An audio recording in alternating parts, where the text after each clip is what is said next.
Assalomu alaykum. Bu videomiz band odamlarga bag'ishlanadi. Juda ham band odamlarga bag'ishlanadi. Ya'ni I'm busy. I am busy with other things. Unfortunately. Oof, I am busy. We're okay. I am busy. Busy sinonimlarini o'rganamiz. Ko'p guvoh bo'ldim. Hamma busy, hamma getting more busy, hamma busier, everything like cliche. Siyqas chiqib ketdi. Xo'sh, yangi versiyalarni o'rgansakchi. Ketdik. The first one is I'm tied up at work. I'm tied up with something. At somewhere and with something. The message centers were tied up for weeks. Xo'sh, ikkinchisi I'm slammed. I'm slammed. Keyingisi I'm snowed under. I'm snowed under. Ya'ni men nimadir qor ostida qolib ketdim. I'm snowed under my home tasks. Uyga vazifalarim qor ostida qolib ketdim. Men qor bosib qoldi. Juda bir qiziq shakldagi fraza. The truth is I'm kind of snowed under at the moment. Or up to my neck. Or up to my ears. Synonyms. Same meaning. Up to neck or up to ears. Bu ham bo'ynimgacha yoki qulog'imgacha ishga botganman degan ma'noda ishlatish mumkin. I'm up to my ears with something. I'm up to my neck with something, with work, with studies, whatever. I built this company from scratch, up to my neck in shit every day. I was up to my ears in my marriage. Victor was up to my ears in his divorce. Okay.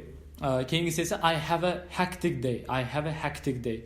Bu aynan nimadir bilan va qayerdadir bandman emas. Meni shunchaki kun tartibim band o'tyapti. I have a hectic day. Or I'm having a hectic day. It means I'm having very busy day. Good choice, I guess. I know it's hectic for you out here and all that. Va xuddi shu ma'noda yana bitta keladigan frazamiz bu I am on a tight schedule or schedule. Bilasizlar, schedule American, schedule British talaffuzligini. I'm on a tight schedule and schedule. Choose. Listen, officers, I'm on a really tight schedule and I'm on a tight schedule. I'm buried.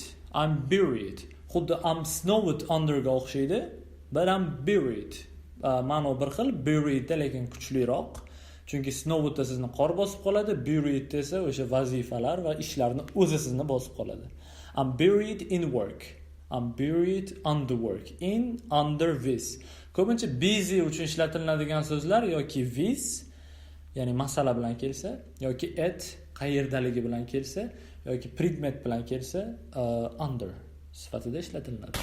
Somewhere really buried. Keyingisi esa I'm busy as a bee or I'm as busy as a bee. Murakkabroq grammatika ham. As busy as a bee. As strukturasidan foydalansak, nur ustiga alo nur bo'ladi. Well, busy as a bee, the whole town's a buzz.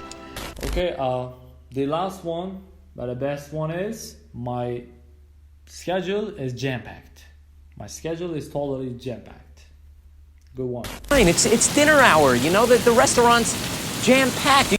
Try to use it and comment on what you think and hope you'll support us. Take care. Bye.